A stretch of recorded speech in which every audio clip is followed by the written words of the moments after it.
All right. Welcome, everyone. We are starting promptly at noon to just be respectful of your time.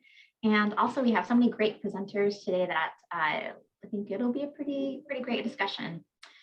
So again, welcome. Thank you. We are being joined as well with, in addition to this advisory committee, we've got our audience in the virtual space here, which includes our designated alternates and also our interested parties. We know that all of you are quite busy, so we really appreciate you taking the time to be with us today and talk about this stuff. Slide.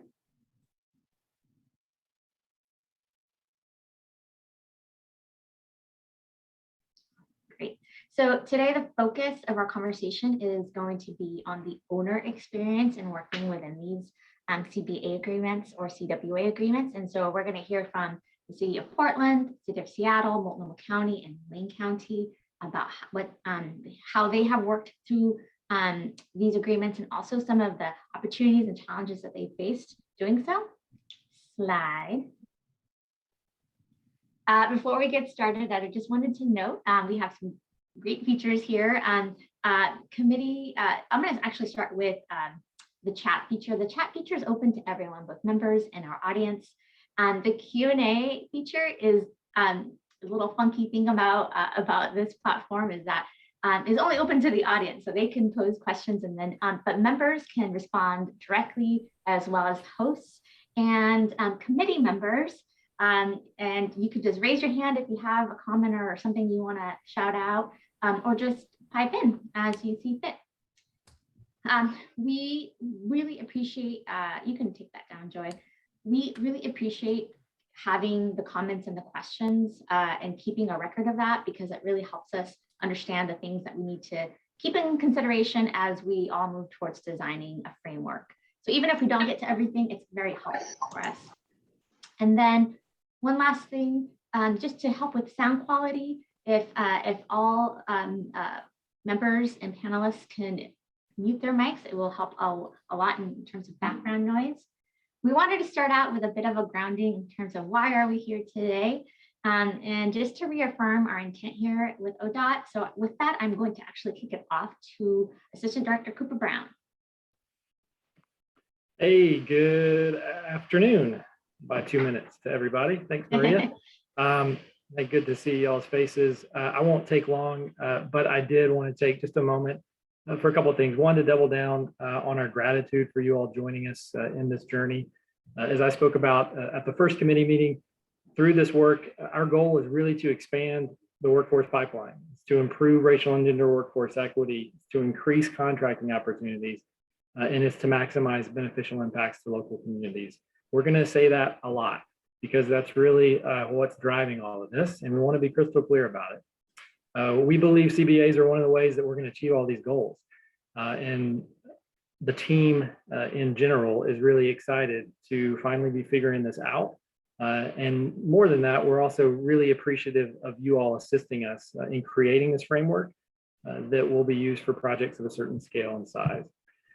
This said, we still have a lot to figure out, and we don't want to do that in a vacuum. We can't do that in a vacuum because doing that in a vacuum is not going to serve any of our interests well.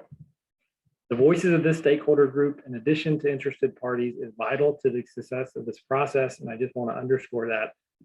And we'll probably come back and say that again at future meetings because it's really important. And I'll be candid, as we talked about last time, and as we've seen over the last few weeks, this is and it will continue to be a bumpy process. There will be more bumps because we're all figuring out a lot of things together. And this is work that our agency just hasn't done before. So for these reasons, we are very glad that you're willing to assist us in ensuring that the voice of stakeholders throughout the state are not only engaged, but ultimately inform what we collectively come up with in terms of the recommendations that will be the grounding and the foundation for this framework and how these agreements are going to work for us. So again, mainly I just wanted to say thank you. I know this is a time commitment. And I know there's a lot of passion around these issues. Really appreciate y'all's voices and your commitments to come alongside us and help us do this right. So with that, I will pass it back to Maria so we can get to the meat of things. All Thank you, Cooper. This is just one of the initiatives, the projects that we're working on to try to expand economic and social equity as part of our work here at ODOT. Today, we are just, like I mentioned, really pleased to be hearing from the owner experience. This is something that ODOT is very interested in because we're going to learn from other public agencies what the things that they've learned through these agreements and the struggles and both challenges and opportunities, all of that. So very excited, but we do have a lot to get to. So we have plans, all well-laid plans. We have 5 minutes in between each presenter to provide some questions and Q&A clarifications. And then if all things go as planned, we may also have about 20 minutes, up to 20 minutes at the end of our agenda for some general Q&A. I do have some questions that I hope that I think would be meaningful, that the audience would, not just other members here on the screen, but also our audience members might be interested in hearing about. So I'm going to pose those questions in the chat section for everyone to see. And some of your presentations may already address them, but if not, I might just poke in during those 5 minutes to say, hey, can you speak to this one issue? I'll drop those into the chat one more time. But with that, I want to kick it off to Biko, who is going to be leading our first presentation from the city of Portland. If any of the presenters, if any of your co-presenters with you need to be bumped up and to a panelist, please let us know. I think we've covered everyone, but just in case we haven't, let us know and we'll make sure to make that adjustment. But with that, I'm going to turn it over to Biko. Thank you, Maria. So we are excited to have the opportunity to present today. Nancy, you sent out a lot of granular preemptive questions that allow my team to actually use those questions as the basis for putting our report together. We're going to try to address all of those. I mean, some of it's not addressed verbatim, but since the inception of the CBA program, here, I think we've had probably 6 projects, if I'm not mistaken, either be it pre-pilot, pilot or post-pilot. So what we're gonna try to do is just take you through what those projects look like and just report out on some raw data there. Where is the present button?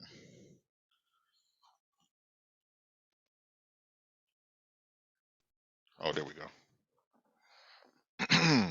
So is this it?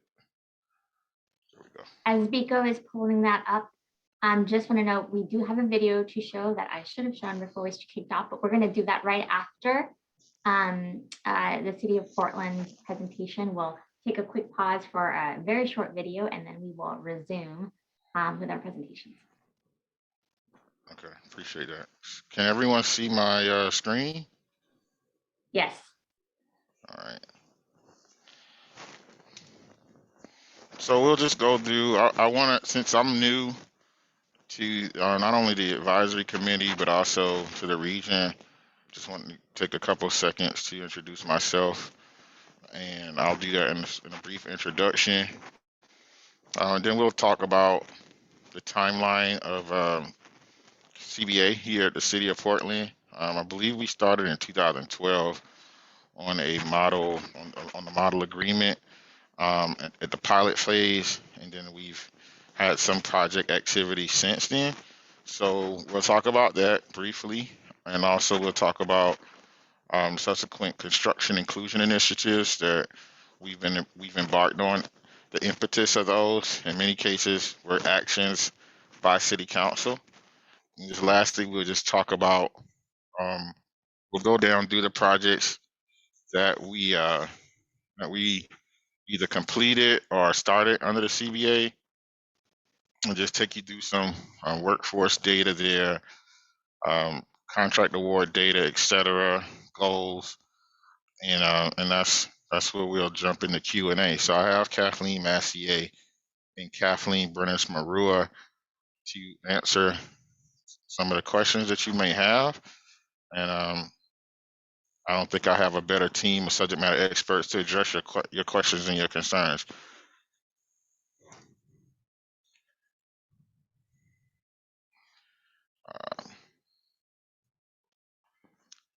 So with that said, I really wanted to take a couple of seconds to talk about who I am and my vision for my department as it pertains to social equity work. Quite simply, we just want to use we want to steward the taxpayer funds here in the city of Portland to serve our citizens.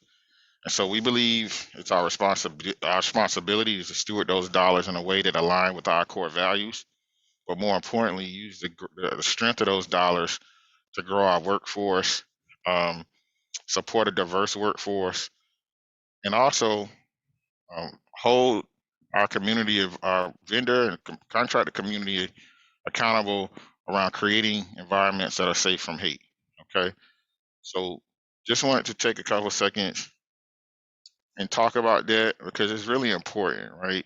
It's not only important to me, but it's important to the people that we serve, that our contractors understand that every dollar that we spend, we want to use every one of those dollars to serve our community. And that's our goal here at the City of Portland.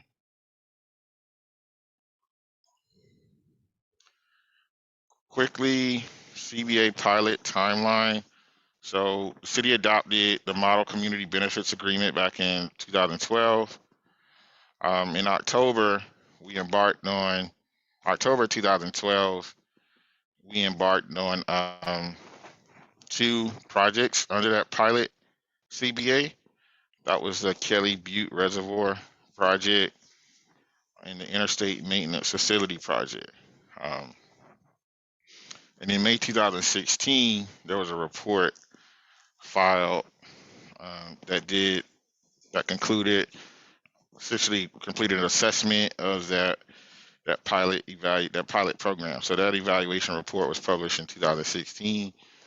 I was able to review it, but if you want if you want things to be called out and with painstaking efficiency, I would definitely leverage my staff for that information. But there was an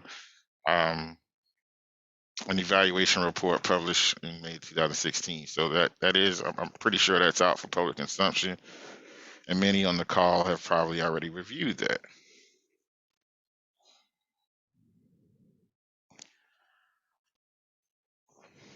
So what's happened since then? So under our interim inclusion initiatives, post so-called pseudo post pilot, we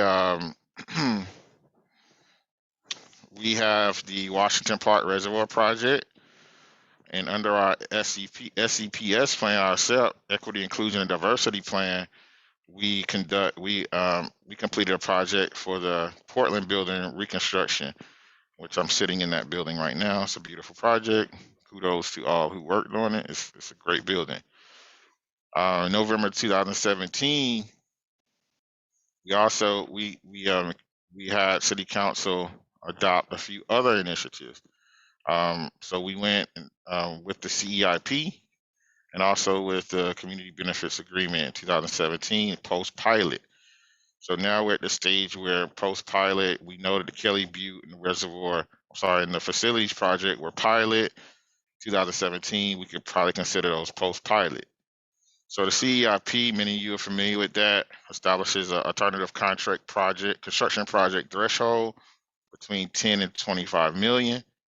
And the current CBA applies to alternative construction contracts that are estimated to exceed 25 million. So post CBA pilot, we're in an environment where CEIP is a prevailing inclusion initiative, combined for projects between 10 and 25 million, and the CBA for projects that are exceeding 25 million. Also, I think many are familiar with the COEP program, which was adopted by City Council in 2017. Essentially, 1% of our capital investment. The impetus there was that we needed to invest funds for capacity building in our community. City Council responded by adopting the COEP, which allocated 1% of our capital funding towards capacity building through our community partners. Lastly, CBA, and we also executed in 2020 the secondary treatment expansion project under the CBA. So that started in November of 2020. Oh, so thresholds, I want to make sure that I call that out. Nancy did specifically mention thresholds. CEIP program has a threshold between 10 and 25 CBA. So I just want to reiterate that we were trying to address some of those specific components of your questions, Nancy. And so those are the thresholds for some of those current construction inclusion projects at the city of Portland. So we just kind of wanted to go through and look at some of the key elements of the inclusion initiatives in comparison with the pilot CBA. Talk about some of the diversity goals there, signatories, etc. So this graphic is pretty much cut and dry. We have CBA had a minority workforce goal of 22%. I think the CBP had also a minority workforce goal of 22% for apprentices. So those things are pretty much similar. As far as apprentice utilization, the CBA applied to any contract of 300K or more, the CBP 100K or more, and also the SEP program for prime any contract over 100K. So all we wanted to do is give an overview, a comparison of these programs, and how they look side by side. I think one of the things to point out here is that the compliance review committees, both on the CBA and CBP, are a little bit different. And on the CBA, we have 2 members from each of those groups: owners, project contractors, etc., trade unions. Many of you are really familiar with that. Some may not be.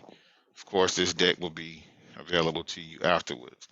So, side-by-side comparison of CBA, our community benefits plan, and ultimately our SEP plan.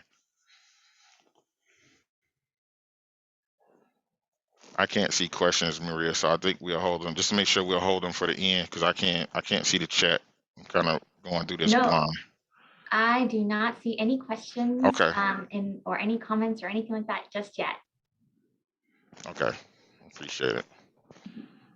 So funding and technical assistance, of course, we talked about the COEP, that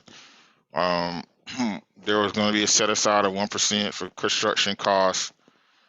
Now, again, just harkening back to the comments I made before, I think that was passed in 2017. So let's just look at some of the projects that we would put under the category as CBA projects. Back in 2012, again, the model CBA was passed. The 2 pilot projects under model CBA were interstate facilities in Kelly Butte. Both were awarded to Hoffman Construction, and you can see the project dates there, etc. So percentage of costs to Cobit certified firms, numbers pretty much speak for themselves there, and also percentage of hard costs to DMWBE. So that's flatly what it is. I know what questions are lurking and concerns. Trust me, you don't have to tell me that, but those are the numbers. Cobit is the certified agency that we recognize for inclusion from a disadvantaged business perspective. And so those are the numbers. That's what we did. Those are the pilot CBA numbers on Kelly Butte and also interstate. So what about post-pilot? So 2 projects, post-pilot projects occurred. One was the Washington Park Reservoir, and the other was the Portland building, right? And so looking at numbers today, we did pull some data. Balfour Beatty for the Portland building and Hoffman Construction for the reservoir. So far, 18% for reservoir, 17% on the DMSWB firms.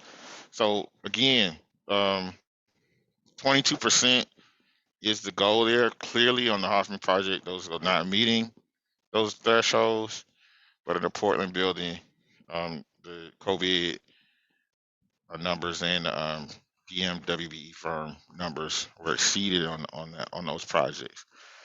And lastly, under the current CBA, we have the, am I pronouncing that correctly, Hewitt Infrastructure West.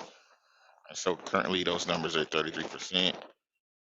These numbers are compiled by our compliance department, led by Kathleen Massier.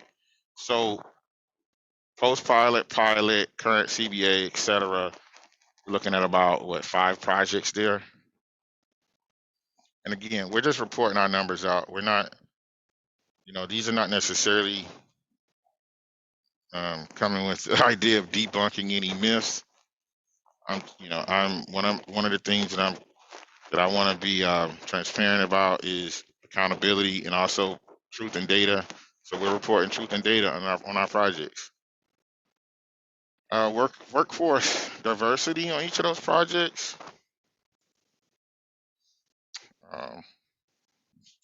Particularly with apprentices, based on the measurements there, by numbers, it looks like it was really good. But these are just the raw numbers. We took the raw data, brought you raw, transparent data from those projects. You can do it with that as you will on CBA versus non-CBA, but these are the numbers, okay?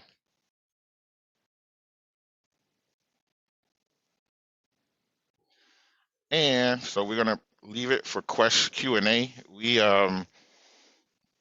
I have Kathleen Brennis-Marua on the call and also Kathleen Massier.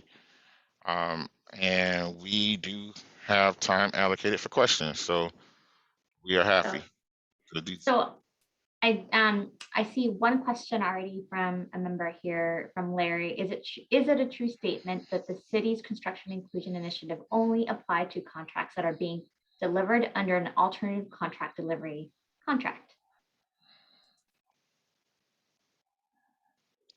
So I'm going to defer that one to Kathleen Brennis-Marua. Hi. So if I'm understanding the question, Larry, our community benefits agreement or community equity inclusion plans, that is correct, apply to any alternative delivery contracts, such as a CMGC or design build project. Thank you, Kathleen. There is one also request to go. Oh, so you got that, going back to the numbers here. And then Larry Williams has a question in the chat function. Larry, do you want me to read it or do you want to shout it out yourself? I could do it either way. So for the 1% set aside, what's the breakdown between what goes to business support for the Cobit versus what goes to workforce diversity? And Kathleen Massier, I'll have you check me here, but I believe it's 75% to workforce development, 25% to business development under the Community Opportunities Enhancement Program. That's correct. And then for the money that goes to this, for the 75% that goes to diversity for the workforce, what's included in that? What kind of services are you offering? So the city has partnered with Prosper Portland to administer those funds, and through issuance of grants, they have issued a grant with Work Systems to provide workforce development assistance. And Kathleen, please chime in with the specifics under that grant agreement, if you're familiar with them. I'm not familiar with all the specifics. I mean, I know, and I'm sure Kelly Haines is on the call, and she can probably answer some of this as well. But you know, I think a good majority of it was designed to offer supportive services to women and people of color that are in the construction trades. So that is really, I think, one of the primary purposes of what that grant money is being used for. Yeah, I can add a little, or Andrew. I don't directly manage those grants, but the RFP structure really was informed by the market study that showed where the gaps are and the needs are. So some of it goes toward recruitment, and those were awarded to the Urban League and Central City Concern this last round. And then a lot of it goes toward preparatory training, like with certified pre-apprenticeship programs. And then there are also some support mechanisms, but it's primarily outreach and recruitment and certified pre-apprenticeship training. And I would just add, I think part of the strategy is to then align those 1% resources with other federal, local, and state dollars that are available to improve the quality of the workforce. And this is something that I think is a critical piece for ODOT to think about, because there is a statewide infrastructure of workforce organizations that do get some other resources that could be combined to support women and people of color moving into the industry. Question, is there anything that you would have done differently if you were starting over?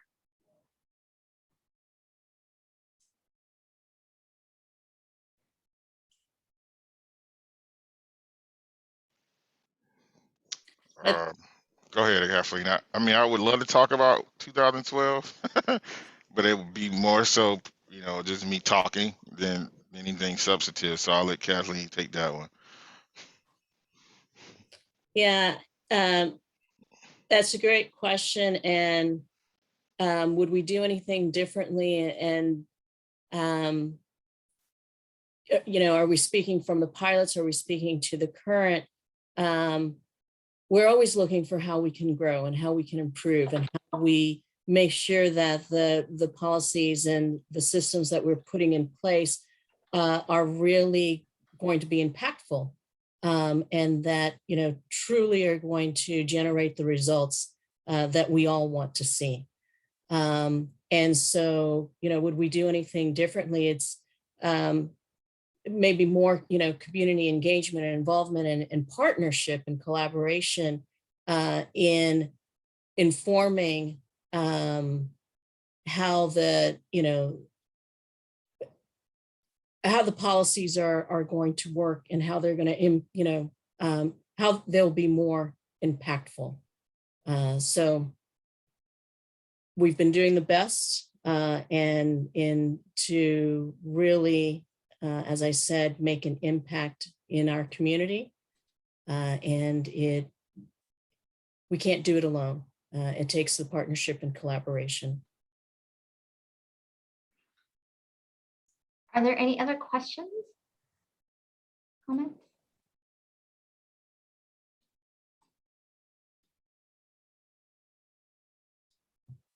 I have a question about disaggregated goals. I know that the Portland building utilized them. Is that standard now across all projects? Are you looking at them that way?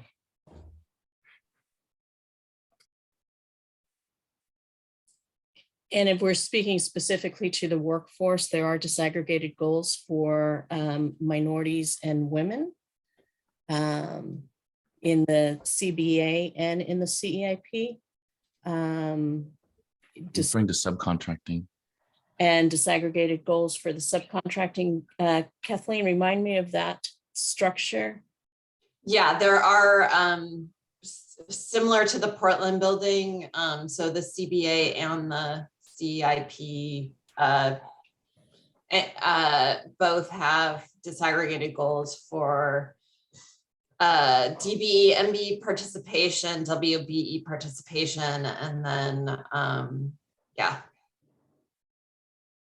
So overall, I want to say it's about 22%, and then disaggregated is at 14%. I think it's generally Right. 12% 12. DBE, MBE participation. And then I want to say it's 5% WBE. And then the remainder is whatever else. It could be a combination of DMW or ESB. So we have one more question. This presentation was very short and we got started early, so we've had more time for dialogue. Kelly, your question is the last one in this portion, but again, if we're good with our time, we'll have about 15, 20 minutes at the end to keep talking. Thanks. I was just wondering if there was data on the CEIP, so like Sullivan's Crossing, although maybe that's not relevant here because we're really focused on the CBA, but I noticed you included Washington Park as a CBP, and you have one current project. And so I know like Sullivan's Crossing is a current CEIP. And so I just wonder if you could speak to the comparative performance of that versus the current CBA.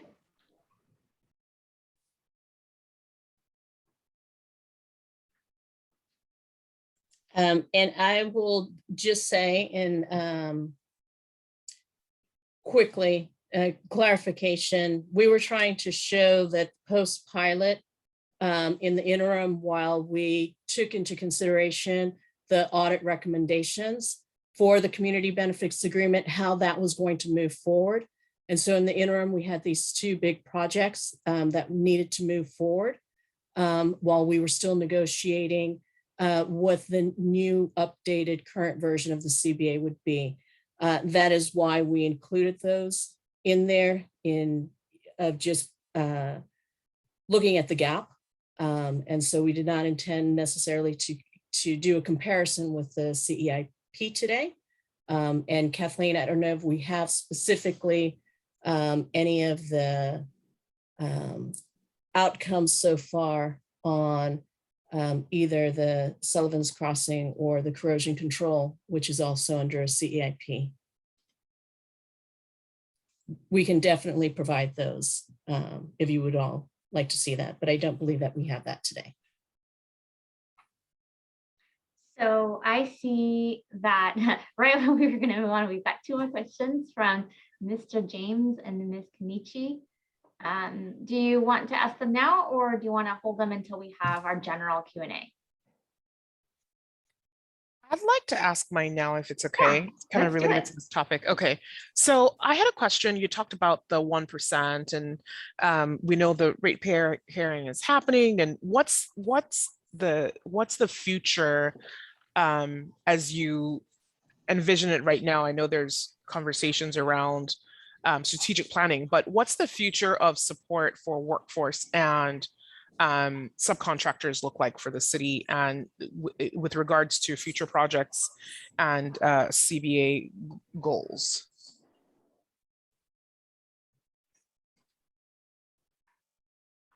So I can't speak to ratepayer, Kenechi, but I have some things that I want to focus on as far as not only looking at private investment, partnership, through corporate responsibility, but I really think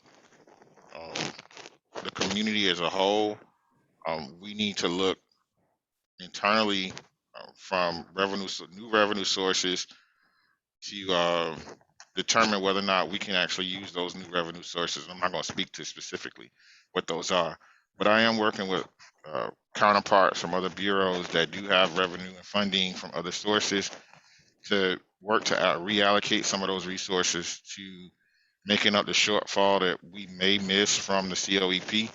So those are in the infant stages, but we're not standing pat just waiting on ratepayer decision from a judge. I am heavily involved in planning to make that shortfall up and also exceed whatever we were going to get, exceed that investment in the community. So I can speak to you a little bit more specifically about those plans. Documents aren't signed yet. Handshakes haven't been made, but I can tell you that we're not standing pat waiting on ratepayer funding to invest in our community. Mr. James. A couple things. One, and sitting and talking with you, Mr. Taylor, I'm excited. I'm excited because what you plan on bringing to the table is refreshing and brand new, and your eagerness to get some of the things going. And my question is that I've noticed that if you look over the last couple of years, there's been a push for bringing on companies with bigger companies, construction companies to general jobs. And there have been a mentorship and there have been relationships built. So is that your intent to grow some minority general contractors? Absolutely. Not only do peer mentorship and mentor protege programming, but flooding that community with contracts that they can be primes on as well. That's the goal, right? I think that we just have substantial work to do to remove barriers, right? I think there are companies in our region that are ready to grow and grow substantially from where they are to becoming prime contractors. They just need opportunities, and we have them. But for some reason, the barriers are still there. And I think those contracts will prove to be liquidity events for some of those individuals on the bench that are ready to run. They just have been stifled. We intend to do what we have to do to make sure that they get those contracts that can provide liquidity, provide workforce, and ultimately provide the solvency needed for them to grow. But to your point, yes, I am actively lobbying for large primes to step up and mentor and guide and invest. Even if you think that some of those individuals might be a competitor in 10 years, do it anyway. So yes, that's a part of my strategic plan, is to encourage the mentor protege and encourage primes to continue to invest in small subs. So I am, thank you so much. That was excellent. We will get those slides distributed to everyone because I think that's a lot of helpful information in there. I would like to move on to our next presenter, if possible. Are all of your panelists ready? Are they on with you currently?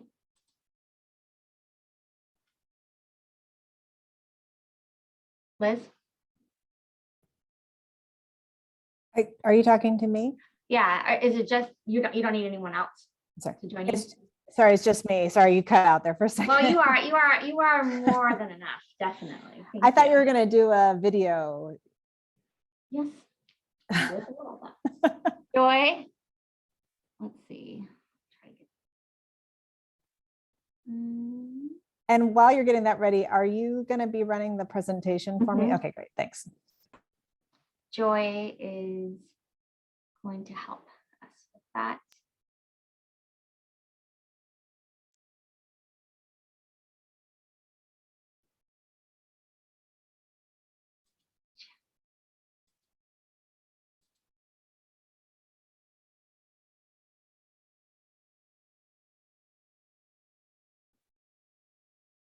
Joy, for some reason, the screen is not showing.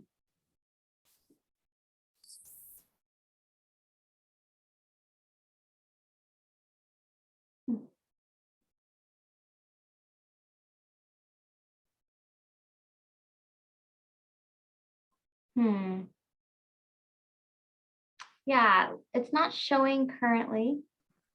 Can you hear No, we don't see it. We just see, I mean, at least I see a black screen. Let's keep going to the presentation and then we can troubleshoot the video. How about that? Okay, so hi everybody. I'm Liz Smith Currie with Multnomah County. Is my PowerPoint up there or? Just getting it up right now. Thank you. And I'll just ask you to move it when I can. There it is. Awesome, thank you. So I was going to do this presentation today with Lee Fleming, our amazing supplier diversity officer. Unfortunately, he is out with a family emergency, so he's left me to do this, and so I ask for your mercy. And also, I occasionally might need to phone a friend here for support if you have questions that I can't answer.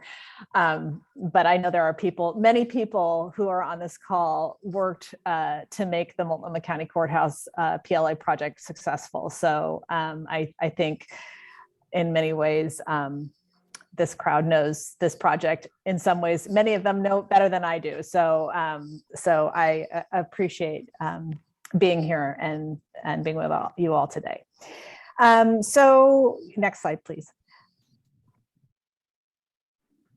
So this is the Multnomah County Courthouse. I hope you've all been called to jury duty. It is absolutely stunning. It opened in October of 2020 without much fanfare, unfortunately, because of what was happening in the community at that time.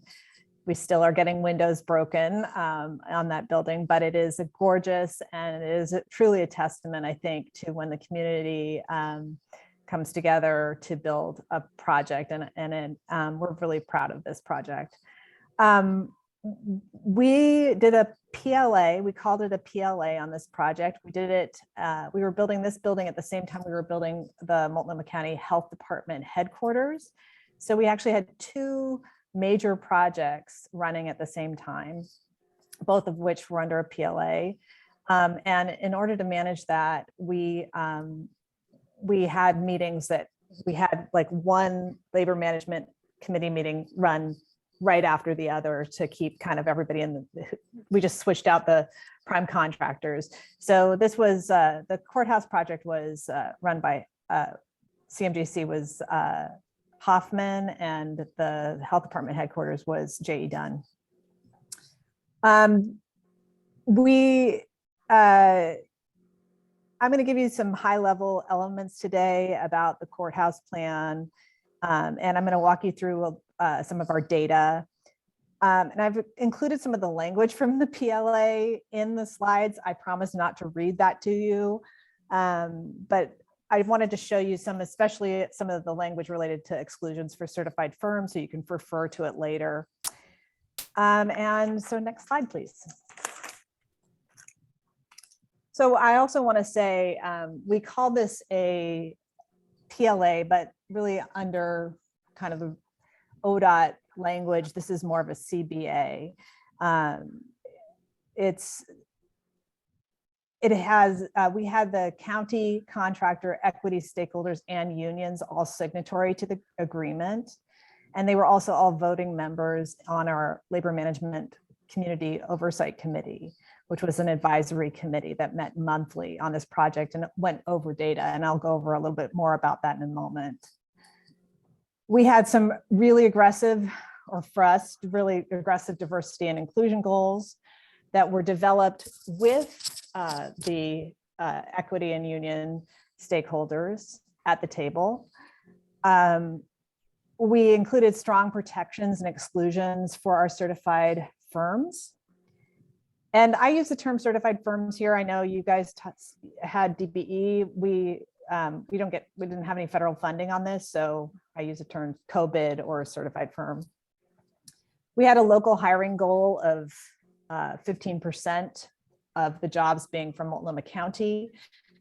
And I'll talk more, but we definitely beat that goal. We had the unions, we asked the unions to, as part of our PLA, to, conduct outreach and do training and retention, and then report on that at our meetings quarterly. We also have, Multnomah County is a little different than a lot of agencies in that we have a court decision, the Matson Agreement, that excludes us from setting hard goals for certified firm participation. So our goals are aspirational. We did have liquidated damages assessed for non-compliance with our workforce training and hiring program. And we brought Green Dot Anti-Bullying and Harassment Project, Hoffman and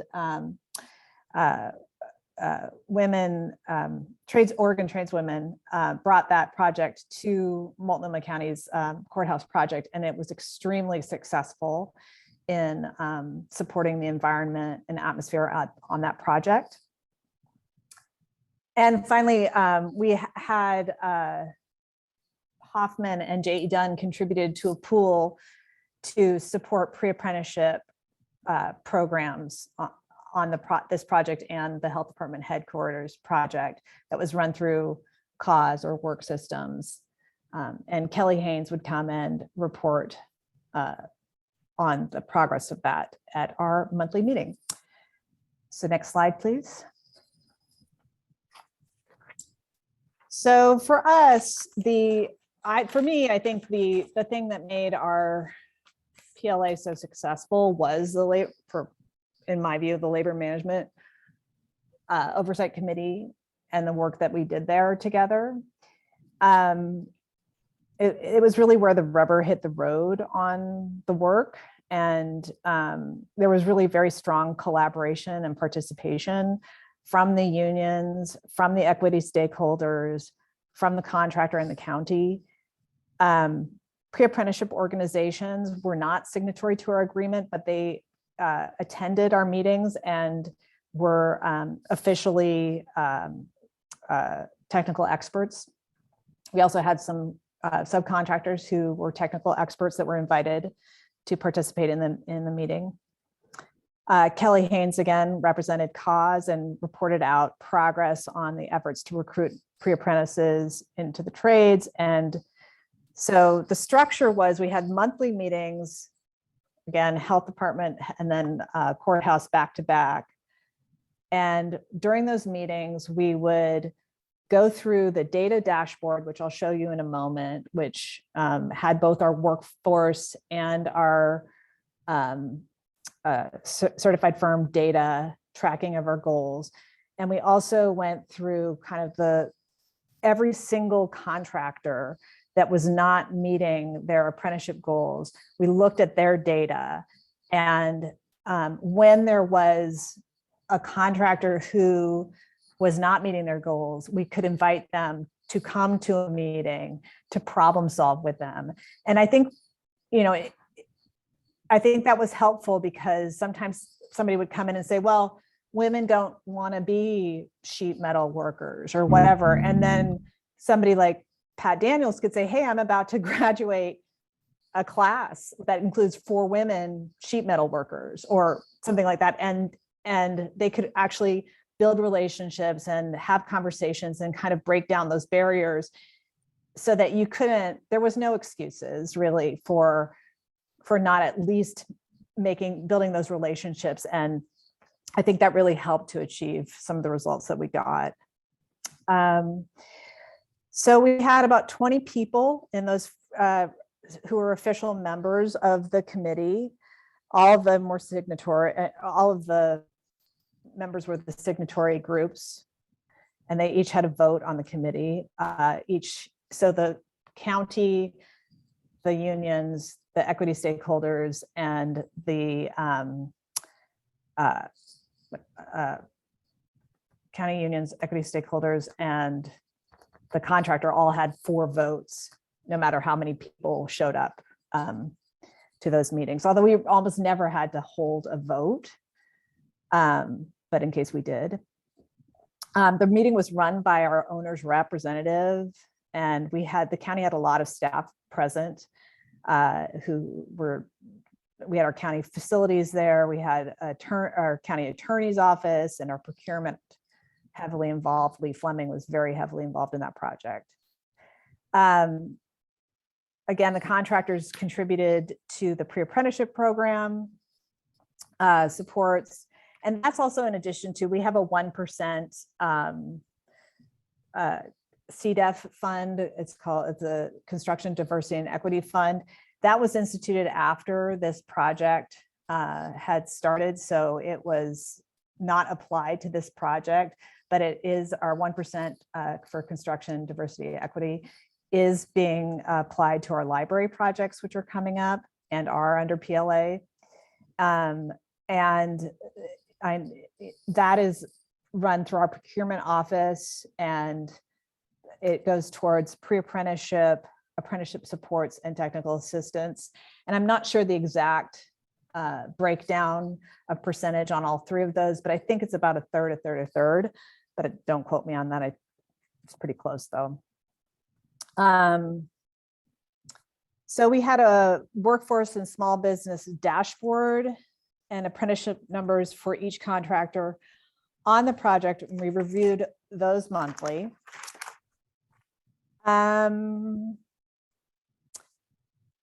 The cost to run the meeting was about $5,000, we figure, per meeting, and that's monthly.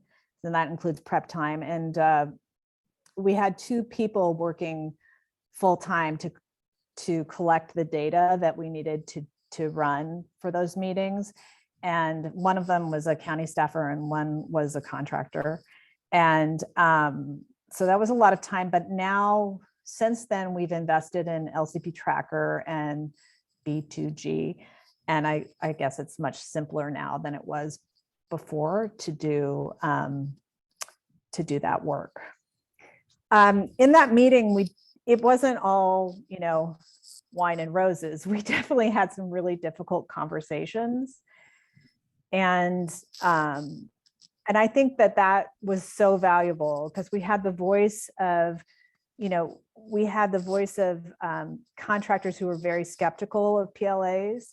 And so, and demanded really a lot of data analysis. And as the time went on over the years that we did this project, I think we developed better data, deeper data.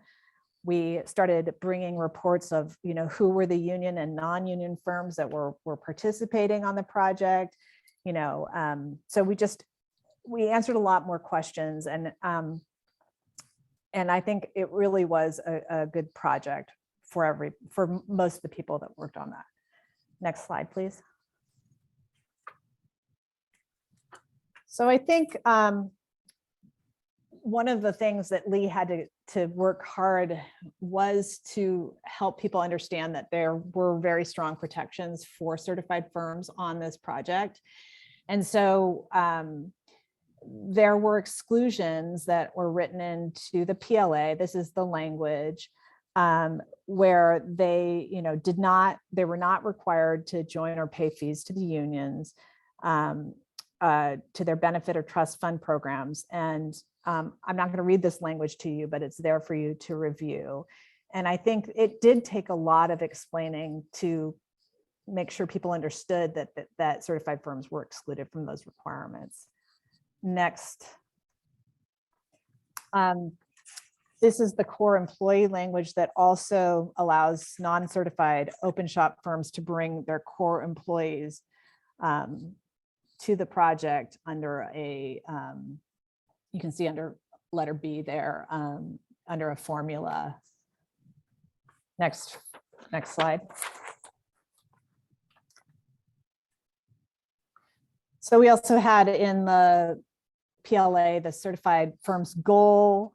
The goal was 20% certified firm utilization, and the contractor had to submit a plan for how they were going to achieve that goal, unbundling large packages and things like that. So this is the language from the PLA itself on how they were supposed to talk about how they were going to do that. Next slide. This is from the last, one of the last meetings that we had, or the last meeting that we had before COVID shut us down, I think. So the goal was 20%, or $42 million was to go to certified firms. The outcome was 35%, $73 million to certified firms, with 124 individual contracts to certified firms.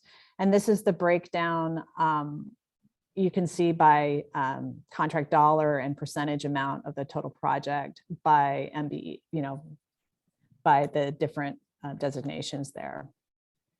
Next slide. So we also had workforce goals written into the PLA. Aspirational goals were written in. This is the language we used. Our hard goal was a 20% apprenticeship project hours. And we supplemented that goal with goals for women and minority males. Multnomah County does things a little bit differently than most other agencies, I think. We count women workforce as female, and then we count minority male. Next slide. So we don't count minority women as, we count them as women. So they're not counted twice, which is interesting. And we're having conversations about whether we're going to change that. So this is our workforce goal was 20% of all work hours by trade. We achieved 30% overall apprenticeship. Aspirational workforce goals, the supplemented goals that we had, we beat our goals in everything but female. For women, for minority male, I didn't put the number in there, but so the minority male goal was 20%, we hit 28.7. For female, it was 25% and we got 20.2. So that was the one goal we did not hit. It was a stretch goal to hit for us 25%, but unfortunately we did not hit it. That's by trade. The journey level we did hit, it was 20% for minority male, we got 29%, and female was 6%, and we got 6.9%. Total minority male participation was 27.8%, and total female participation was 10.3%. And our local hire goal was 15%, and we achieved 24%. Next slide. So before I show you our data dashboard, which is a lot prettier than the slides I've been showing you, I wanted to go through some of the questions that ODOT had posed to us. We have not set a threshold yet, although we've committed to doing that as part of our C2P2 work. It looks like we may, we've been toying with the idea of a number threshold, but now we're looking at the possibility of setting it for just alternative procurement that are, we're still in conversations about that. So we're definitely interested in feedback if anybody wants to send me an email about what you think about that. But at this point, we've been doing it on a case-by-case basis. We started out, really our first PLA that I'm aware of was with the Selwood Bridge project. And that was sort of after the fact. It was literally the first time I ever heard the word PLA was in the Selwood Bridge project. Then we realized we needed to be far more intentional than we had been on that project in the building of our PLA. So that was when Willy and Owami and NAMAC and others got together and helped us build out this PLA, along with PDBG and Hoffman. So so we're still doing a case-by-case basis, but we're building towards finding a threshold. The impact on Cobit certified firms and workforce diversities, we feel very strongly that because of the exclusions and because also of the work that the unions did in terms of outreach, and also because of the work that Faye Birch did and NAMAC did and PDBG and our pre-apprenticeship partners, that we feel like this actually was a great team effort to get great outcomes. I also think it was really important that we had GreenDOT and in the anti-bullying harassment program front and center on this project. Do prime contractors shy away from bidding on our projects? No, I don't think so. We've not seen that. Positive and negatives of having a labor management oversight committee, I think have been by and large extremely positive. I think the negative is it takes a lot of time. It's a lot to ask community to, we did not pay our community partners to be at the table. And we are definitely considering if that's something we should be doing, because it's an enormous investment of their time, and it's not always fun and sometimes you have really difficult conversations with people who all have the same goal, but we have very different views on how to get there. So it takes a lot of difficult and challenging conversations to get there. So the community was signatory to our agreement. We do have a master project agreement template that we've been that we used for both the PLA for the health department and the courthouse. Now with the library, we're trying to adjust our PLA a little bit to, it'll have the basics of what we saw in the courthouse, but we're also trying to work with our partners at the C2P2 to ensure that we can be part of that project, that PLA, regional PLA. So we're trying to marry those two. And then I cannot remember what the union and non-union business relationships question was, but I had an idea about it before, but I can't remember what it was. So next slide. We can come back to that. This is the small business dashboard. This is the dashboard that we showed every month. We showed it to the county commissioners. We have all of them posted on our website. That just summarizes the breakdown. You can see we show what our goals are. We break down by firm ethnicity. We break down on by percentage, by number of contracts, by dollar amount, over time. Next slide. This is a summary of the workforce dashboard where you can see that for women that we don't hit the mark for the overall apprenticeship level, but we beat the mark in other areas. Next slide.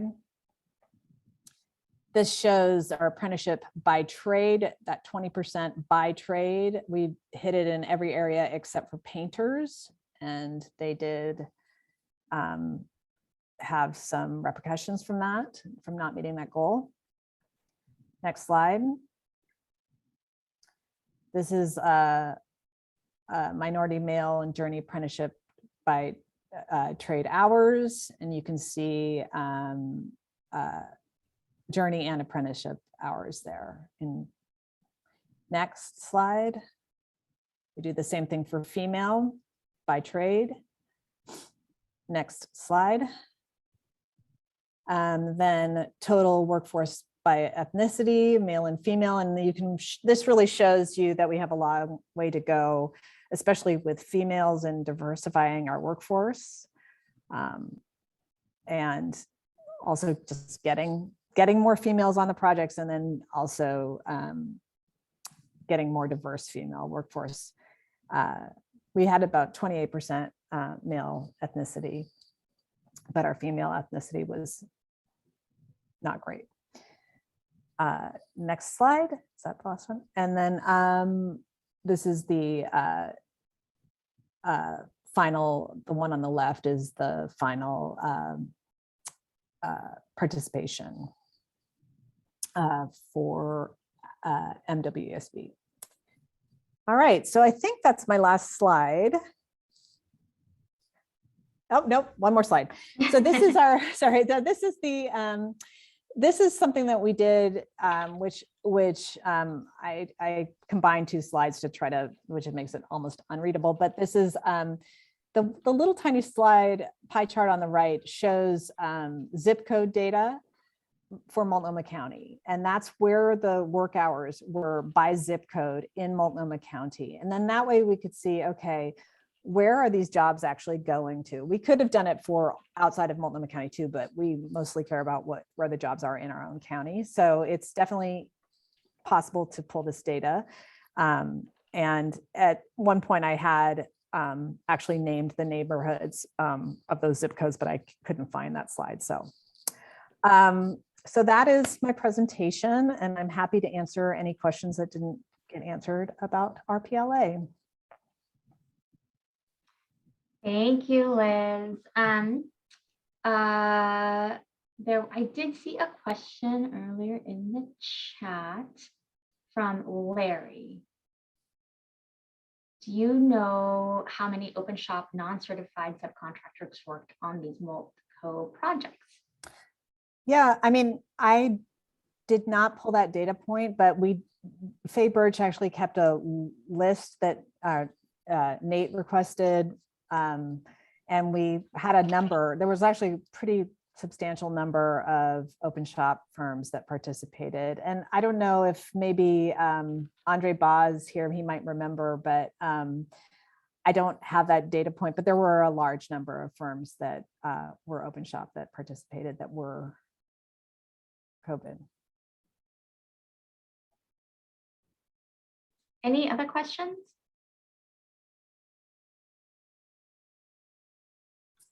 You addressed a lot of them really well in your presentation, so kudos. Thanks.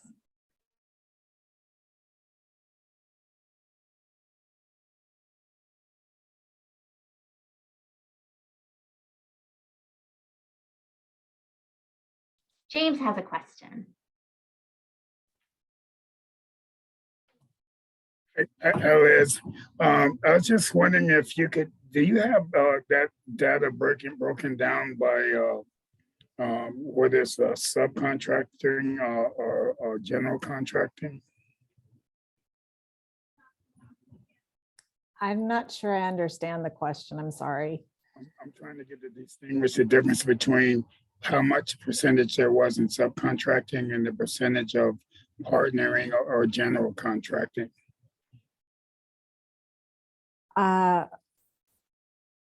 You mean how much did Hoffman do versus subcontractors? How many minority general contractors were on that job? James, I will look into the answer to that question and see if I can find it for you, but I don't know it off the top of my head. I'm sorry. No problem. Thank you. I'll just say, as I sat on the LMCOC, James, and they do have detailed reports by subcontractor of dollar amounts and workforce hours. So that is included in the reports if that's helpful. And then all of the percentages were not percentages of subcontract, it was percentages of the total amount. So if that makes sense, the dollar went all the way through all the tiers rather than just, if that also helps. Thanks. So we are surprisingly now running a long time. So wondering if we can start our next presentation. Are we queued up?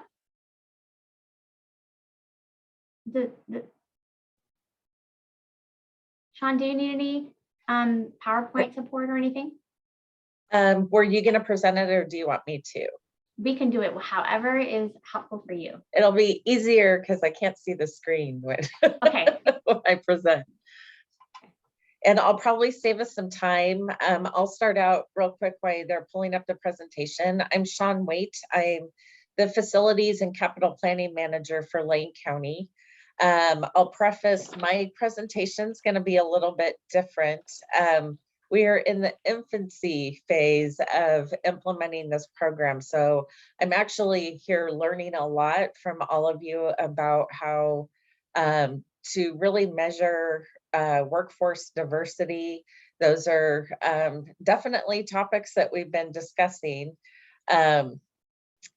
Just a side note, so Senate Bill 420 that just passed a regular session Our chair on our Board of Commissioners was the one that sponsored that bill. So he's very, this is dear to his heart, that we are implementing this program in Lane County. I can go ahead and share my screen. Yeah, Okay. that'd be great.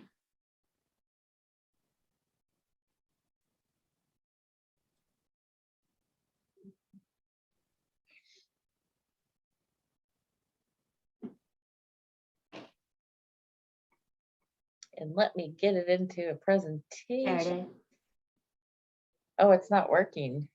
Oh, no, Can you see it now? I can see it.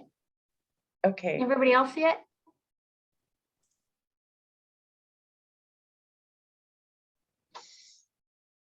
So, like I said, our chair of our Board of Commissioners was the one that sponsored Senate Bill 420. And really the goal was for us to implement a community benefits bidding process, which is a little bit different than the CBA. So one of the things that we were trying to prove is that there would be no added costs to provide a living wage, to provide for contractors to provide health insurance at a no cost share for employees, and then also to make sure that there was a BOLI approved apprenticeship program that contractors were in compliance with. We wanted to prioritize with community partners. Historically, when you look at the diversity on workforces with our contractors, it's about 90% white male. And so we definitely wanted to increase the diversity on the workforce for our projects. We also wanted to prioritize high value contractors that, you know, we are developing a set aside program and also exceptions for subcontractors. And I'll go into this a little bit more. We have a pre-qualification process for our program. And one of the things that we look at is if they registered as a certified Cobit, and if they do, they get exceptions from this pre-qualification process. So really what we want to try and do in Lane County is promote careers through the BOLI apprenticeship. We have partnered a lot with a lot of union shops and non-union shops to see what this looks like. The thing that we are finding, and you know, I was impressed with Liz's presentation where she showed, you know, the number of apprenticeship programs where they met their aspirational goals. We're finding that really the right now the 7% apprenticeship requirement, they're all meeting that through plumbers and electricians. So trying to spread that out across the trades is something that we're working with both non-union and union shops on how we can do that. We want to promote full family health care. So we require that contractors provide health insurance to employees and their immediate family at no cost share for them. We feel that this creates healthier communities and more security for family, and also a healthier workforce. So you have people that are showing up for work, fewer injuries, being more proactive. So again, as I say, we're in our infancy. We just started this project or implementing this program in October of 2020. And again, it's the living wage, full family insurance. The thing that sounds kind of different, what Lane County is doing is we're doing a pre-qualification process. So contractors actually have to fill out an application to be able to bid on our projects. Part of that application is that we identify what their apprenticeship programs are, and then also are they Cobit certified?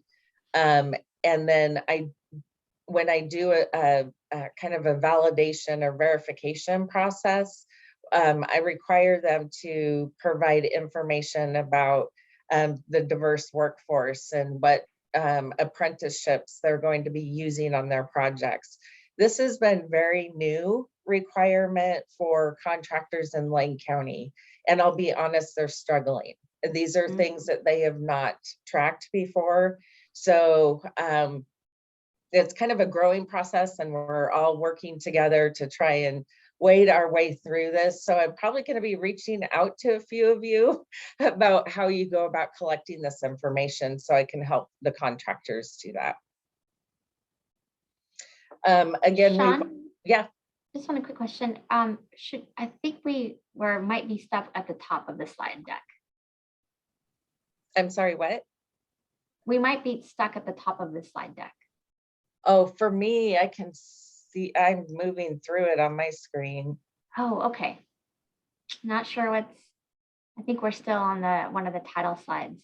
Okay. I wonder why it's not. Can you click on the ones below? Let's see. Yeah, mine shows I'm on slide 5 of 7. Well, it would not be COVID era if we did not have tech issues in every meeting. So keep going. And then, like I said, we will make sure to collect everyone's slide decks and distribute them, put them on the website so that folks can see them. But sorry to interrupt you. So I'm like stuck now.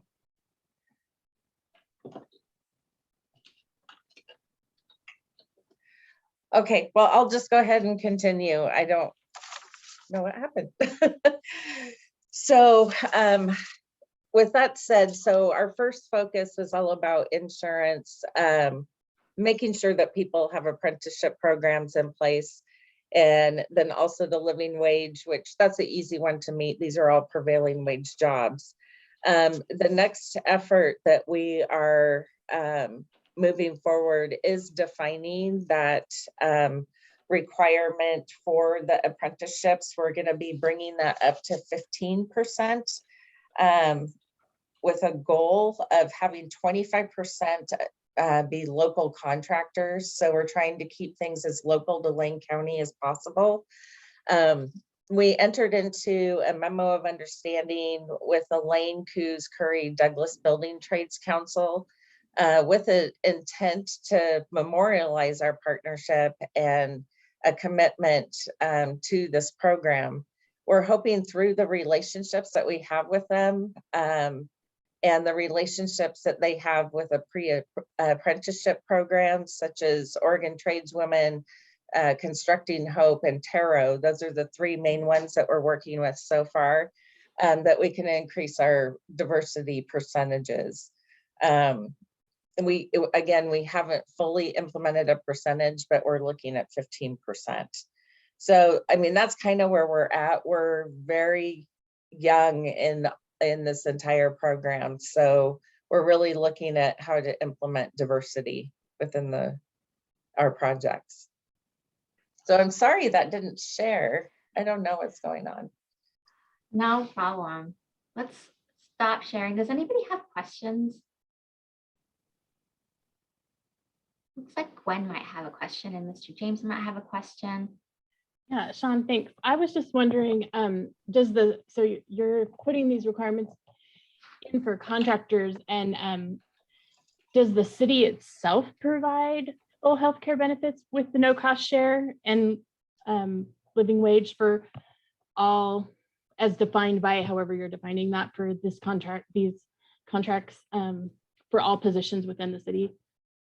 The county. So yes, we do have health insurance. That there is a program that employees can join, and it's totally voluntary, that makes the insurance free as far as there's no cost share to an employee. Employees can opt out of that and have to pay $20 a month. So it's very minimal what that cost share would be. And then as far as the living wage, so we also identified, I mean, prevailing wage jobs are what they are when they're public works, right? You're required to pay a prevailing wage. So Lane County has also identified what we consider a living wage of $25.34. And that was based on some Census data and MIT living wage calculator. And that does align with what we're paying Lane County employees. Thanks. Just wondering. James, do you have a question? Yeah, I had a question, ethnicity, how many different, the percentage of, minority and how they fall with, for the race. Do you guys have a sense of that in Lane County? It's so I know the percentage is extremely low, and that is something that we are looking at. We have more Hispanic workforce, and so we're trying to evaluate what that looks like.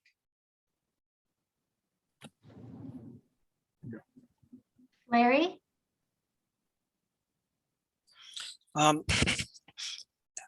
For the living wage using the MIT calculator, because I like that website myself. What demographics do you use for the family to determine what the living wage would be, or how did they arrive at that?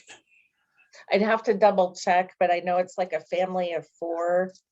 I'll have to double check and I'll get back to you. Yeah, that's fine. I on the supportive services side, I mean, I think one of the things that continues to be a concern to me is that a lot of the female apprentices that we've surveyed are actually single parents, and the living wage for single parents is much higher than a single individual or a two income family. So I think that's one thing to keep in mind in terms of how we provide supports and overcome barriers for some of the targeted workforce groups we're dealing with here. That's a very good point. All right. To keep us moving along and make sure we have enough time for our next presenter, or last but not least, let's move on to the city of Seattle. Hello. Hi, Anita. Let me move my, see if I can get this. Are you seeing the presentation? Not quite. Okay, hold on just a moment.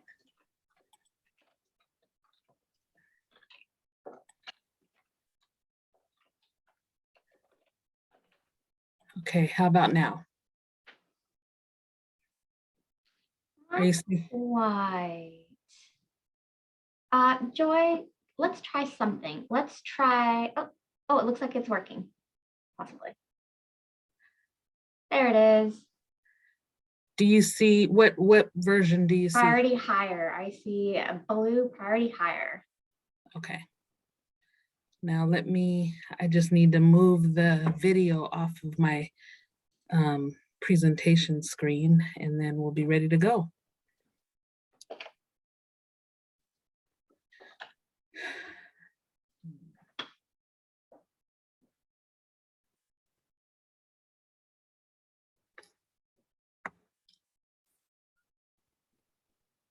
Thank you for being here with us today.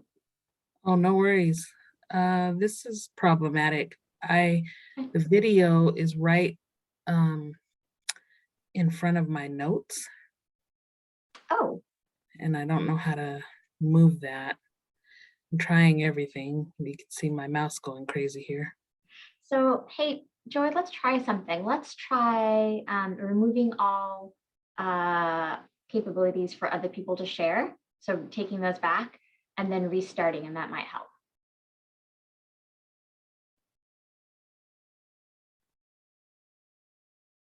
Okay. And let us know when we're ready to try again. I'm ready to try again. Okay. Yeah, Anita, you can try again. Okay, thank you, Joy.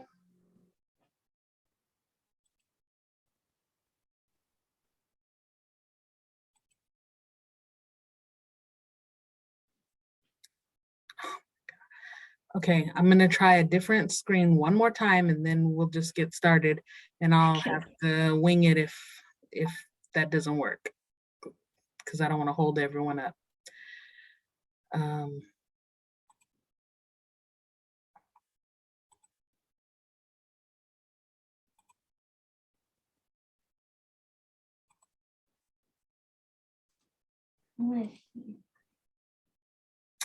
Okay, well, I guess we're stuck with this. If you can email it to me and you can just get started, I'll see. It might take me a while to load it, but I'll see if I can get it up and loaded for you. Oh, I can minimize you really, really small. Okay. So thank you for inviting the City of Seattle to share our experiences with you. My name is Anita Adams. I serve as the Associate Manager for the Labor Equity Program in partnership with my esteemed manager, which many of you know, Anna Pavlik. We manage the Labor Equity Program, including CWA administration, workforce investments in outreach, training, and retention supports through consultant contracting with community-based organizations and regional partnerships to expand priority hire and labor harmony. Each year we produce a annual report that, since it was signed into law, goes to City Council and the mayor. And that annual evaluation provides lots of data and information about our progress. And so I'm going to be sharing the 2020 annual report with you today. Nancy, thank you for your questions. It really helped me in framing some of the ways in which I'll respond to the group. We also have a priority hire advisory committee, which is a very important part of the work that we do. So I tried to answer a lot of the questions the way that Nancy posed them directly, and so I'll just dive right in.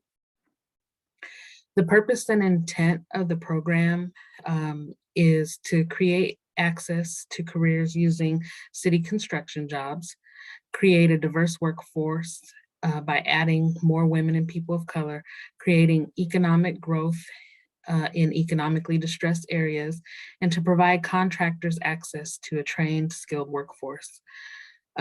We also are using priority hire to contribute to an equitable COVID recovery, and I'll talk a little bit more about that later. One of the questions that Nancy posed is, what model of program do you use? And so the city uses a master agreement. The agreement was negotiated and signed between the City of Seattle as owner and labor from King County Building Trades and the Northwest Carpenters Regional Council. And this agreement was just renegotiated in 2021 and is posted on our website now. So it's about every 5 years we renegotiate this agreement.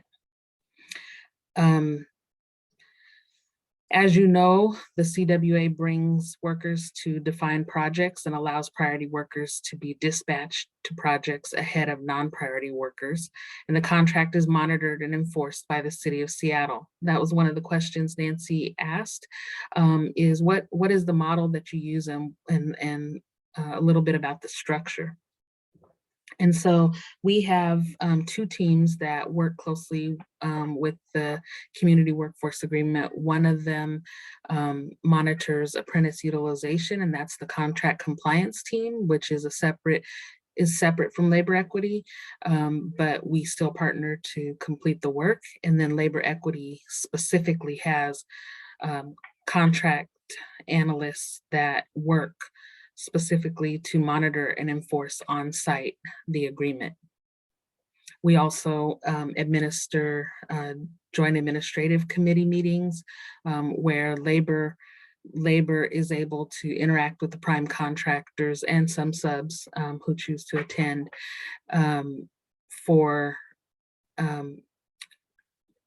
to make sure that we're ensuring labor harmony, that their workforce needs are being met, the contractors' workforce needs are being met, and that same staff, the contract compliance, contract analysts, do attend those meetings as well. One of the questions Nancy posed was, did the community actually sign your community workforce agreement? Our community workforce agreement is steeped in rich community investment and advocacy from the community. The community did not sign our master agreement. That agreement is negotiated between the owner and labor, but the community is very involved in the process of helping us to better understand what's needed within the program. And so our advisory committee also does weigh in on issues and concerns that might come up, that might help us negotiate differently for the next community workforce agreement activity. The timeline for our program in 2012, the city piloted a community workforce agreement. There was a council resolution in 2013 that expanded the Construction Career Advisory Committee and their work around supporting those pilots. The ordinance was enacted into law in 2015, and the master community workforce agreement was executed between the city and labor. The project threshold, which was one of the questions Nancy asked, is $5 million.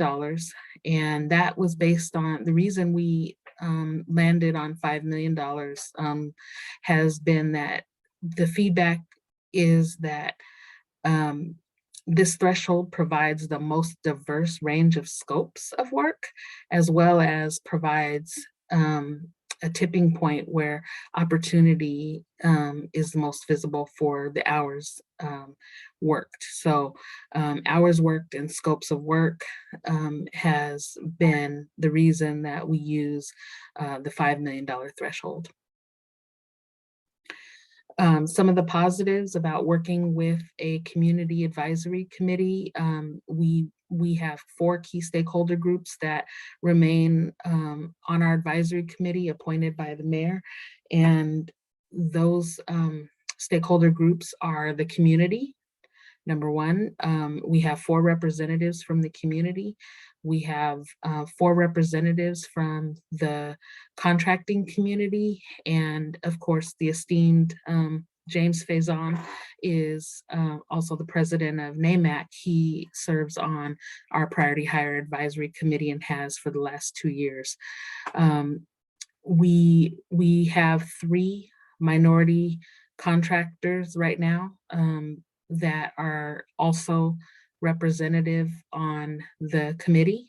Along with James Faison, we have Salinas Construction and Hot Mix Pavers, both a Latino and Latinx and Native American women-owned company, respectively. So it's very, very important to have these key stakeholders in addition to the contractors and those specific seat for the WEMB community. We also have 4 training provider representatives and representatives, 4 representatives from labor. So we continue to expand our priority hire efforts in the region. There's a lot of work that's been happening, moving the needle towards equity and access, removing barriers. Earlier in the presentations, someone mentioned childcare, transportation. These are all things that our Priority Hire Advisory Committee is actively weighing in on right now: childcare, transportation, driver's relicensing, training, and other removal of other barriers that will help promote additional priority hire workers moving into the program. We want to make sure that we are increasing the diversity on our job sites, and to increase women and people of color, we make investments in the community, and you'll hear more about that a little bit later in the presentation, how we support workers in construction and provide women and minority contractors ongoing support as well. One of the cornerstones, when Nancy asked about the model and our approach, one of the cornerstones of our success is our strength in our partnerships. The Priority Hire Advisory Committee, of course, being regional leaders in doing this work. They're industry experts and also community members that could be the most harmed by some of these barriers that represent that committee. And so that's a very important partnership to our ongoing work. Public-private partnerships is one of the ways that we've recently expanded Priority Hire. And with the new signing of the infrastructure bill, we will no longer have to apply for waivers to apply Priority Hire to federal projects. So we're really looking at the ways in which we coordinate across the region to expand and create equity everywhere, everywhere we can with respect to Priority Hire.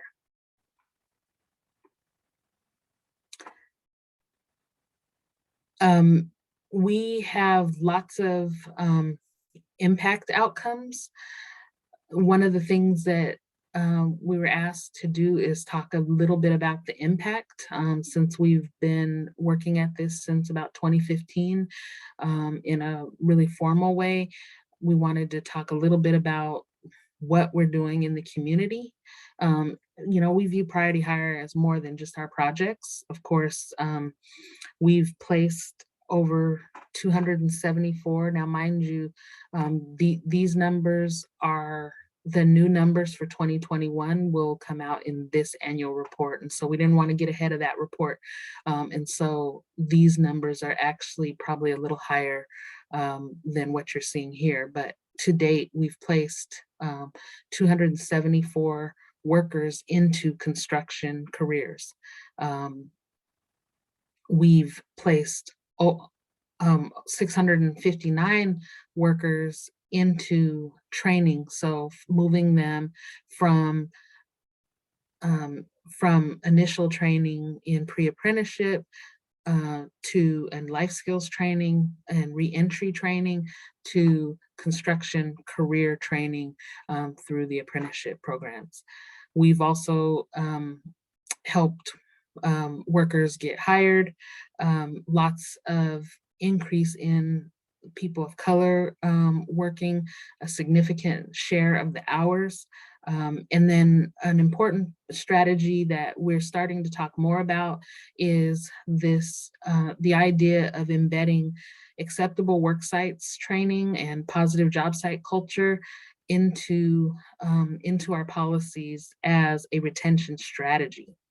And working with partners to create an intentional approach to increasing positive job site culture, building critical mass in the region for education around bystander intervention. And I hope we can talk more about that when I come back to join this group on December 6th with Nancy.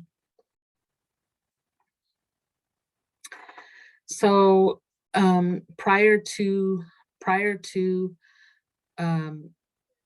the Priority Hire program being implemented and using a requirement to employ workers from economically distressed areas, an additional $20 million has gone into the community that wouldn't have otherwise been there.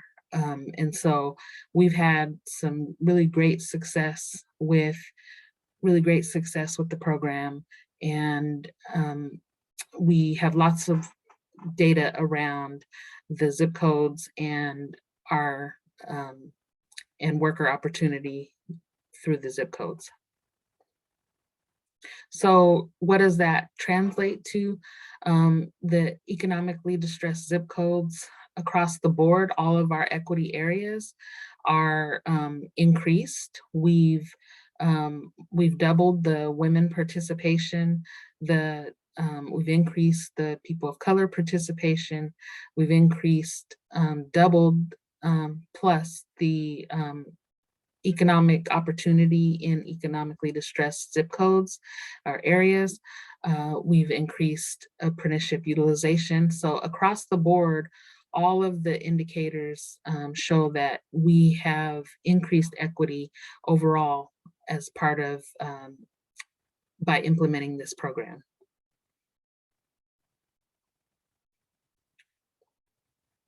So we talked about this already, but just another highlight of the amount of wages that have gone into economically distressed areas.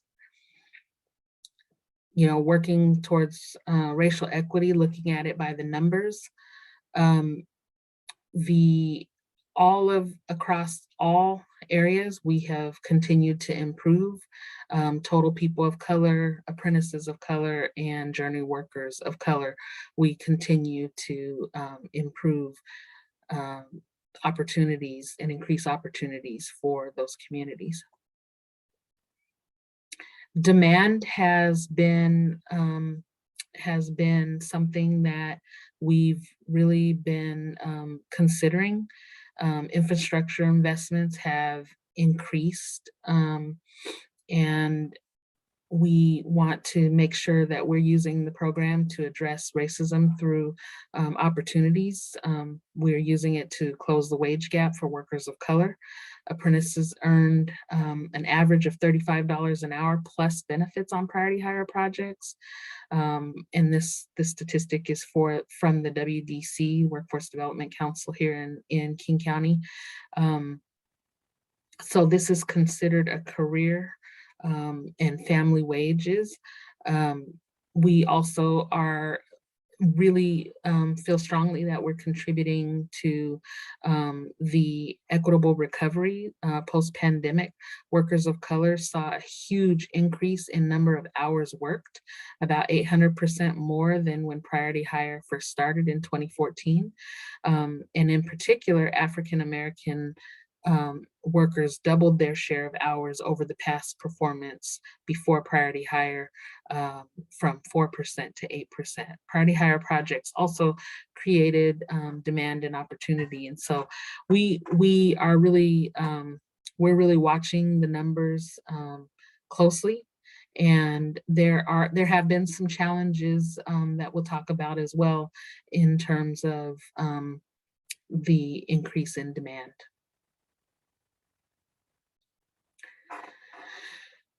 So this is a little bit more on wage equity. This is since the inception of priority hire. The blue is shows the estimated average annual income for the respective ethnic groups. And you can see that there is much more equity since the inception of priority hire. And of course, we are going to send out these slides, so you'll have an opportunity to either ask questions or dive a little deeper into these slides if needed. And if there needs to be a time check, please somebody indicate to me because I can't see faces. We are at 1:43. If it's possible, don't want to cut you off, but if it is possible to wrap up in the next few minutes, it'd be great to be able to get some Q&A on your presentation. Okay, perfect. I will skip some of the workforce items. As I said, we did do some significant investments, but I wanted to get to the minority contractor portion of the conversation, or the DBE portion of the conversation.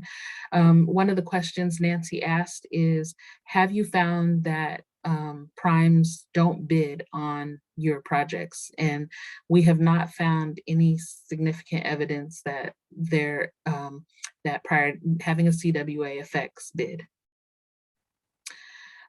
We are looking closely at our WIMBY contractor, our WIMBY contractors. I mean, obviously WIMBY contractors bring the most diverse workforce, and we want to make sure that we support them. And the city has a significantly robust WIMBY program, including technical assistance. We just launched a disparity study Recently, we've done racial equity toolkits where we evaluated and talked specifically with the communities most impacted, including NAMAC, Tabor 100, and many other focus group meetings that were held. And although there is, although that there is level spending and that things have remained level and that utilization exceeds the goals, and the payments across projects have remained steady, the spend has remained steady. We want to always be in a position to continuously improve. And so this is something that we are, again, we have a very robust WIMBY program. That program is managed by Miguel Beltran, and he has a whole team of individuals that are working with the WIMBY Advisory Committee and several other key stakeholders, including NAMAC, Tabor 100, and other key stakeholders for that group. Let's see.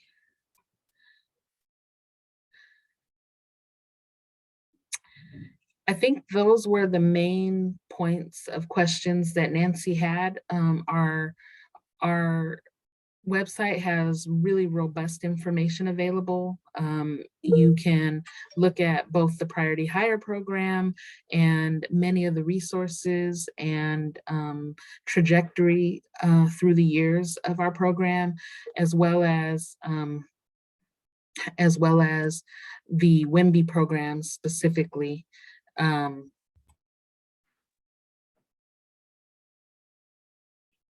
Oh, you went muted for some reason, Anita.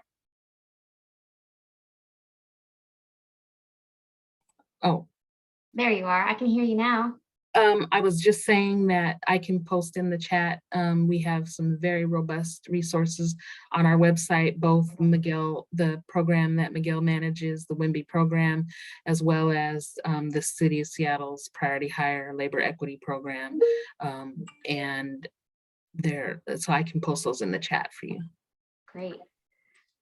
Okay, so we did not have as much time as I had hoped. Springs Internal.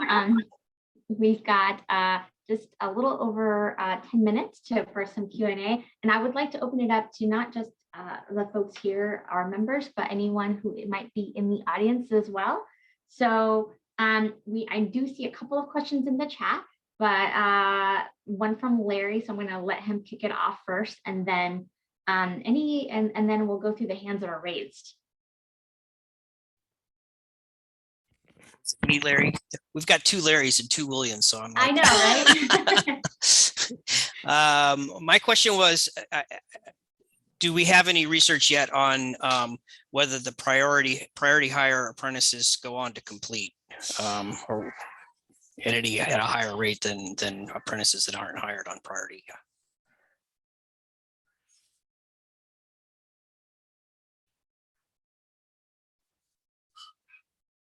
Oh, Anita, you're muted. Boy, sorry. As you know, we have a couple of ways that we can answer that question. One is the regional public owners are right now, as we speak, investigating that very question. And so what we will find will be, what we will be able to report back on is a regional report out on that statistic. And there's more with that. I mean, that could potentially affect the zip codes that we use. It could potentially affect a lot of different things. So we too are asking those questions. Also, as you know, Dr. Maura Kelly from Portland State University is going to be finishing up her evaluation of our acceptable work sites program. That's one of the things that she also has been tracking, not specifically for Seattle, but overall in her research. And so I think we are going to be having a couple of different tools to help us understand retention a little bit better. I just want to remind our audience members they can raise their hand if they want to speak. I want to ask this question real quick about the procurement models. Specifically, is this used on design build projects or just alternative public works? Do you encounter problems using this with design bid build? It is used on design bid build, and I may ask my former director, Nancy, to chime in. She has much more experience on the procurement side than I do.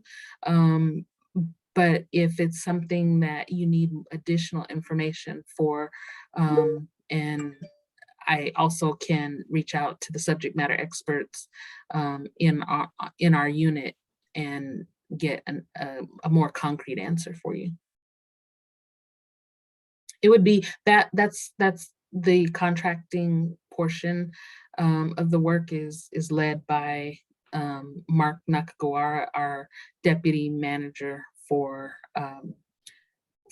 purchasing and contracting. So I'd have to check with him if Nancy doesn't have any input. We both the City of Seattle, we used it across the board on all different types of solicitations. We did not see any differences in the ability of contractors to adapt to the CWA, nor to achieve the goals or provisions of the CWA. And I believe that is also true for the others in the region, which includes King County, Port of Seattle, and Sound Transit, who also use it in design bid build as well as on an alternative public works. Oh, and Seattle Public Schools. Thanks, Anita. I see some hands from Kelly K and Mr. Faison. Thanks, Anita. It's great to see you twice in one day. And I just wanted to applaud you and your team at the City of Seattle for the deep collaboration that you've done with labor and community and industry to set an example for how a public owner can be really holistic and comprehensive in how we do equity contracting, procurement, and workforce development.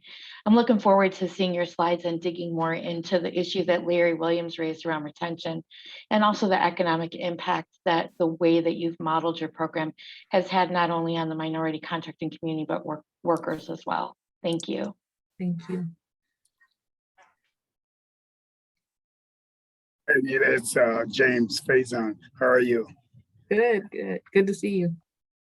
I just wanted to say maybe in the next meeting, you can come back with some of you. There have been some outstanding cooperation between the different committees, and just what they have done and how they're being listened to by the mayor. You know, it's not, we're not blowing it in the wind. But they're taking what we do in the city council, and they're making some moves on them. So it's been outstanding for everyone participating and everyone being involved.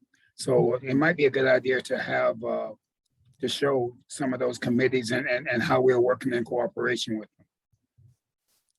Absolutely. And thank you for reminding me, James, that in addition to the annual evaluation report that the program does in terms of responsiveness to the community and effectiveness of the program, the Priority Hire Advisory Committee has their own report that they make annual recommendations to the mayor and council, and we do not submit our report until we have the recommendations from the Priority Hire Advisory Committee.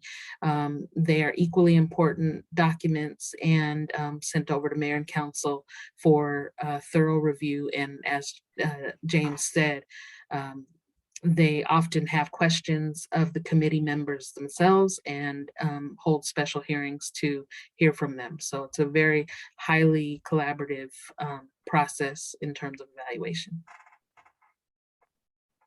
Thank you.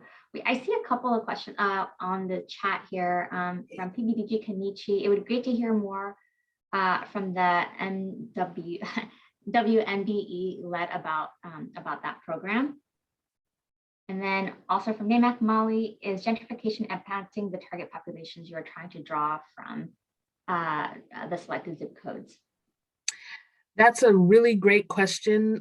Displacement is something that we've often considered with the Seattle zip codes in particular, as more people of color have been moving outside of the city limits. We have considered displacement as something that is having an impact. And as I said earlier, the retention, learning more about what's going on regionally, both for supply and retention, is something that we're looking at as regional public owners. And so we will be having some new information about that. And that may inform us moving our zip codes or doing something different with the zip codes.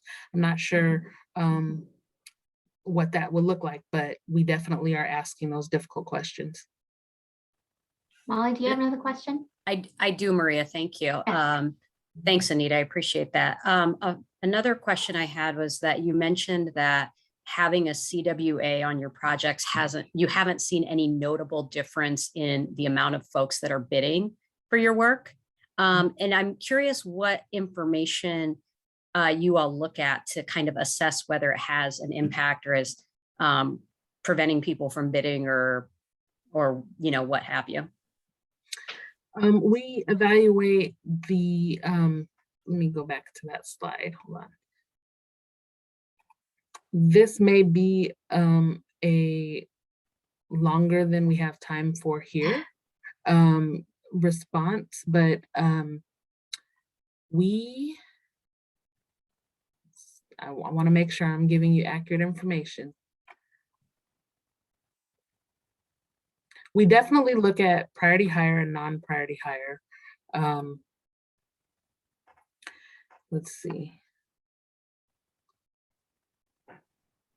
I guess, and the reason I ask that is because sometimes the omission of a person can be really hard to track. Like, did somebody not come to my website for something? Like, how do I track that somebody didn't do something? And so I'm just curious, when you say the agency hasn't seen any notable impact, like what information tells you that? I can answer a little bit of that. Yes, thank you, Nancy. Thanks, Nancy. Thanks. We first of all started with hiring an independent economic consultant to study the patterns of bidding before the CWA even went into effect. So we had a baseline. What they would do is take a look at the number of bidders that were bidding on projects of various sizes and the DBE or WIMBY participation as well. And then on an ongoing basis, we would continue tracking that. So we said, okay, here's the number of bidders by project size that we're receiving bids on if it's a CWA, and comparing that to projects that were bidding without a CWA of the same type of construction. And just we weren't seeing a differential in those numbers. And Nancy, were you all tracking open shop versus union companies, and then separately minority owned, separate from women owned, separate from the other certifications that Washington allows for? We don't have any mechanism. In fact, I'm not sure we could. Any mechanism. I don't know anyone in Washington, any of those public agencies who have a way or felt it was something they should be tracking. So we don't know who's union and who's non-union. Oh, I see. From an official record keeping standpoint. So if we wanted and to. That is also true here. That is also true here. Correct? Yes.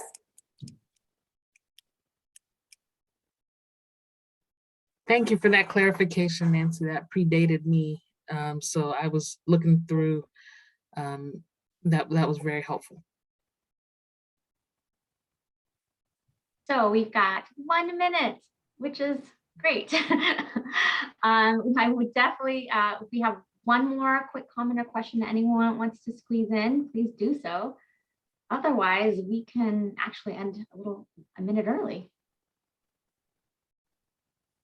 I just like to thank the people that presented today. It was really informative, and just really appreciate your time and effort. And I'm sure it was not simple or not time consuming to put together all that information. And it's really great to have access to that. So thank you all for doing that.